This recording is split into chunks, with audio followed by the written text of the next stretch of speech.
बना के।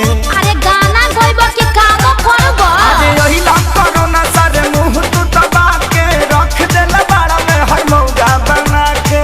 सटा दादा लॉकडाउन खुली अब कब जी, अरे कब जी, अरे कब जी। अरे कबो ना जी हमर मौगी खेलत बिया पबजी, हम तो दुनू बेरा काटतानी सब्जी।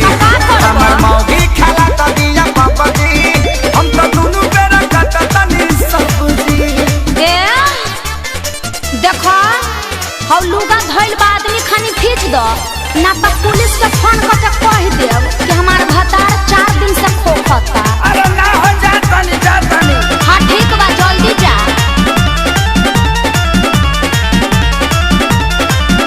घरवा में सूती उता करतिया सहो, फूकी फूकी चूल्हा हमारा निकलता गैस हो। अरे घर में मत छोड़ो प्रदूषण हो जाई। घरवा में सूती उता करतिया सहो, फूकी फूकी चूल्हा हमारा निकलता गैस हो। झाड़ू लगाई फिर पोछा लगाई, अपन दर्द के तना ले बता। हाँ तो बैठ के हुड़बा। बाबू दिन तू देखौला ए राम जी, अरे राम जी, अरे राम जी।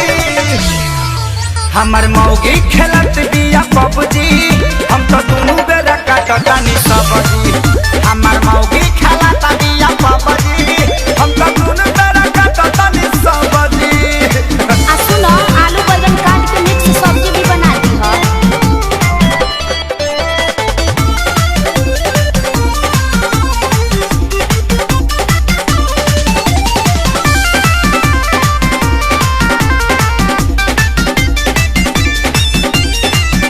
माझी माझी बरतन दर्द करता कालाई, अब से करो ना सरऊ लेला तू विदाई। सार साहू मत करो चुपचाप काम करो ई जाए वाला नहीं खे।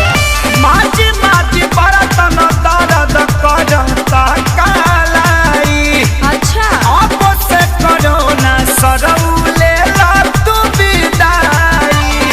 रहे खेसारी के हीरो में बड़ा नाम हो, सोनू सुधा को साथे भइले गुलाम हो। सभे रोवे घर में बैठी डभ डभ जी, अरे डभ जी, अरे डभ जी। अल्ले मेला बच्चा हमर मौगी खेलत बिया पबजी, हम तो दुनू बेरा काटतानी सब्जी। हमर मौगी खेलत बिया पबजी, हम तो दुनू बेरा काटतानी सब्जी। चुप रह जानू रिवाइटल खा के काम करत रह।